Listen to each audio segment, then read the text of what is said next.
পরিবারের সদস্যরা থাকবেন। যদি এখানে কিন্তু দুই পরিবারের কেউ কিন্তু এখানে এখন নেই, যদিও সকালবেলা মুফতি হান্নানের পরিবারের সদস্যরা এসেছিলেন। তো সেখানে বাড়িতে তারা চলে গেছেন এবং সেখানেই তারা লাশ গ্রহণ করবেন। তো সেখানে স্থানীয় প্রশাসনের এখানে একটি প্রশ্ন থাকে যে মুফতি হান্নানের আত্মীয় স্বজন আসলেও অন্য জঙ্গি যে বিপুল আত্মীয় স্বজন আসেননি, এবং উনি যে আসেননি এবং উনি কোথায় যাবে এই ব্যাপারে আপনারা কোনো খবর পেয়েছেন কি? হ্যাঁ, ঠিকই বলেছেন যে আসলে বিপুলের পরিবারের সদস্যরা তাকে দেখতে আসছে, কিন্তু তাকে দেখতে না আসলে তার স্থায়ী ঠিকানা সেই চাঁদপুরের ঠিকানা অনুযায়ী কিন্তু এখান থেকে পুলিশ প্রশাসন আছে গাজীপুরের, তারা প্রোটোকল দিয়ে পুরোপুরি সেখানে নিয়ে যাবেন এবং সেখানে তারা স্থানীয় প্রশাসন আছে, স্থানীয় প্রশাসনের কাছে তারা হস্তান্তর করবেন। যদি তার মরদেহ তার পরিবারের সদস্যরা গ্রহণ না করে, তাহলে স্থানীয় প্রশাসন তাদের নিজেদের উদ্যোগেই তারা লাশটি দাফন করবেন বলে আমরা জানতে পারি। আর যদি পরিবারের সদস্যরা তার লাশ গ্রহণ করে, তাহলে পরিবারের সদস্যদের মাধ্যমেই স্থানীয় প্রশাসন তার লাশ দাফন করবে, সেই আনুষ্ঠানিকতা সম্পন্ন করবে। যে আলামিন, আপনাকে আমরা আরেকটু জানিয়ে রাখি, আলামিন যেহেতু আমাদের কোর্ট বিট করেন, যে উনি মুফতি হান্নানের যেই পুরো মামলার বিষয়টা, তার জীবনের মামলা কতগুলি মামলা সেটি উনি জানেন। এটা একটা প্রশ্ন আছে আলামিন, যে মুফতি হান্নানের আসলে এই যে ফাঁসির রায় হয়েছে, এই রায়টা আসলে কিভাবে হয়েছে? এবং আপনি জানেন যে শাহেখ আব্দুর রহমান বাংলা ভাইয়ের পরে বাংলাদেশের সবচেয়ে বড় জঙ্গি ধরা হয়, ওনার আজকে ফাঁসি কার্যকর হলো। এই বিষয়টা যদি আপনি দর্শকদের একটু খুলে বলেন। মুফতি আব্দুল হান্নান আজকে যে মামলায় এই দুজনে, এই কাশিমপুর কারাগারে এবং সিলেট কারাগারে আরেকজনকে ফাঁসি দণ্ড কার্যকর করা হয়েছে, সেই মামলাটি মূলত 2004 সালের 21 মে, যেটি ছিল সিলেটের হযরত শাহজালাল মাজারে আমাদের তৎকালীন British High Commissioner Anwar Chowdhury, তিনি গিয়েছিলেন মাজার জিয়ারত করার জন্য, এবং জুমার নামাজের পরে, সেদিনই শুক্রবার ছিল, জুমার নামাজের পরে যখন তারা বেরিয়ে আসছিলেন তখনই একটি গ্রেনেড হামলা করা হয় তাকে লক্ষ্য করে। সেই গ্রেনেড হামলায় তখনকার তিনি জেলা প্রশাসক ছিলেন সিলেটের এবং জেলা আইনজীবী সমিতির সভাপতি ছিলেন, তিনি সহ এবং আনোয়ার চৌধুরী সহ তিনি 70 জনের মতো আহত হয়েছিলেন এবং 2 পুলিশ কর্মকর্তা এবং 3 জন নিহত হয়েছিলেন। তো সেদিনই একটি মামলা হয়েছিল সিলেটের কোতোয়ালি থানায়। তো সেই মামলায় দীর্ঘ তদন্ত শেষে কিন্তু এই যাদের 3 জন বিচারিক আদালতের পক্ষ থেকে তাদের বিরুদ্ধে বিচারিক আদালত সেই যখন শাস্তি প্রদান করে, সেই বিষয়গুলো হাইকোর্ট এবং এপিলেট ডিভিশন কিংবা রিভিউ হওয়ার পরে ক্রমান্বয়ে কিন্তু আজকের এই দিনে এসে উপস্থিত হয়েছে। রাষ্ট্রপতির কাছে ক্ষমা চেয়েছিলেন, তারা সেই ক্ষমা নাকচ করা হয়েছে এবং তাদের মৃত্যু শুনানোর পরে যে আমাদের কারাবিধি অনুযায়ী 21 দিনের কম নয় এবং 28 দিনের বেশি নয়, এই সময়ের মাঝে তাদের ফাঁসি কার্যকর করার যে বিধি রয়েছে, সেই পুরোপুরি আইনি প্রক্রিয়া কিন্তু তার মানা হয়েছে। অর্থাৎ 21 দিনে, গতকাল থেকে শুরু হয়েছে তার 21 দিনের কম সময়টা। তো আজকে দ্বিতীয় দিনে এসেই তার ফাঁসিটি এই 3 জনের ফাঁসি কার্যকর করা হলো। অর্থাৎ বলা যায় তারা এত বড় ধরনের একটি হত্যাকাণ্ড ঘটানোর চেষ্টা করেছিল এবং 3 জন নিহত হয়েছেন, একজন কূটনীতিককে হত্যার চেষ্টা করা হয়েছে। তো এত বড় একটি ঘটনা ঘটানোর পরে কিন্তু তাদেরকে সব ধরনের আইনি যে সুযোগ সুবিধা রাষ্ট্রপক্ষ থেকে, সরকারের পক্ষ থেকে সব ধরনের আইনি সুযোগ সুবিধা দেওয়া হয়েছে এবং প্রত্যেকটা আইনের কাঠামো মেনে কিন্তু আজকে তাদের ফাঁসি কার্যকর করা হয়েছে। জি, তো দর্শক শুনলেন যে মুফতি হান্নানের অনেকগুলো মামলাই রয়ে গেছে। তো রাষ্ট্রদূত হত্যা মামলা যে মামলাটি সিলেটে ছিল, সেটি রায় আসলে এই ফাঁসি কার্যকর হয়েছে। তো এখন ছিল এটাই ছিল আসলে সর্বশেষ। ফাঁসি কার্যকর হয়ে গেছে 10টার সময়। আমরা অপেক্ষা করছি লাশ বাড়ি নিয়ে যাবে, এই অপেক্ষাটির জন্য। মোটামুটি এইখানের যে সংবাদ সেটি মোটামুটি এখন পর্যন্ত এরকমই। জি আরাফাত, ধন্যবাদ আপনাকে। সঙ্গে ধন্যবাদ জানাচ্ছি আমাদের সহকর্মী খান আলামিনকে, যিনি সারাদিন ধরে এই সংবাদ সংগ্রহ করছিলেন। দর্শক, এতক্ষণ কাশিমপুর কারাগার থেকে জানাচ্ছিলেন সহকর্মী আরাফাতুর রহমান। রাত 10টায় সিলেট কেন্দ্রীয় কারাগারে কার্যকর করা হয় মুফতি হান্নানের সহযোগী দেলোয়ার হোসেন রিপনের ফাঁসি। সিলেট জেলা প্রশাসক, সিভিল সার্জন ও প্রশাসনের ঊর্ধ্বতন কর্মকর্তাদের উপস্থিতিতে তার মৃত্যুদণ্ড কার্যকর করা হয়। রাতেই পরিবারের কাছে লাশ হস্তান্তর করা হবে বলে জানান জেল সুপার সগির মিয়া। এর আগে সন্ধ্যায় রিপনের সঙ্গে দেখা করে তার পরিবার। মৌলভীবাজারের কুলাউড়া উপজেলার শ্রীপুর গ্রামের পারিবারিক কবরস্থানে রিপনকে দাফন করার কথা রয়েছে।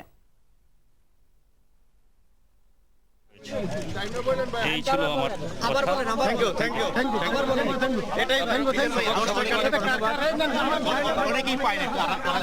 অনেক ধন্যবাদ ভাই, থ্যাংক ইউ কমিশনার। এক যুগেরও বেশি সময় ধরে চলা বিচারিক কার্যক্রমের মধ্য দিয়ে শেষ হলো জঙ্গি নেতা মুফতি হান্নানের অধ্যায়। 2004 সালের 21 মে সিলেটে হযরত শাহজালাল রহমতুল্লাহ আলাইহির মাজারে সে সময়কার ব্রিটিশ হাই কমিশনারের উপর গ্রেনেড হামলা ও ৩ জনকে হত্যার মামলায় ফাঁসি হল আব্দুল হান্নানের। খান আলামিনের সহায়তায় আরো জানাচ্ছেন মারুফ রেজা।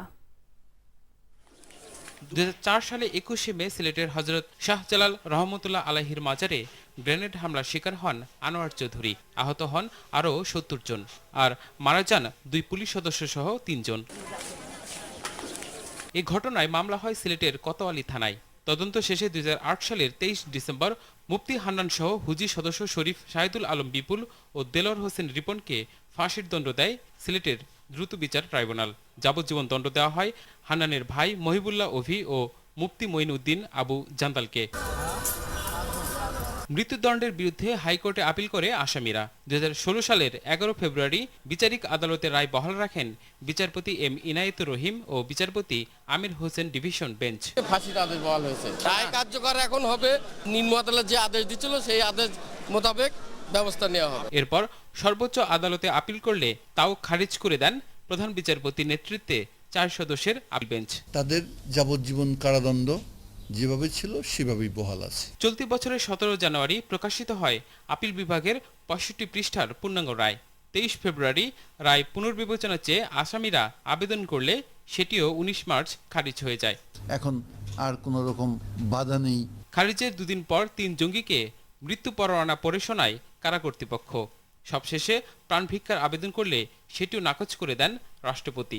এরপরই ফাঁসি কার্যকরের সব ধরনের প্রস্তুতি নেয় কারা কর্তৃপক্ষ। মারুফ রেজা, RTV, ঢাকা। রাত 10টায় সিলেট কেন্দ্রীয় কারাগারে কার্যকর করা হয় মুফতি হান্নানের সহযোগী দেলোয়ার হোসেন রিপনের ফাঁসি। দর্শক, সিলেট থেকে জানাতে টেলিফোনে যোগ দিচ্ছেন স্টাফ রিপোর্টার রাজ্জাক রুনু।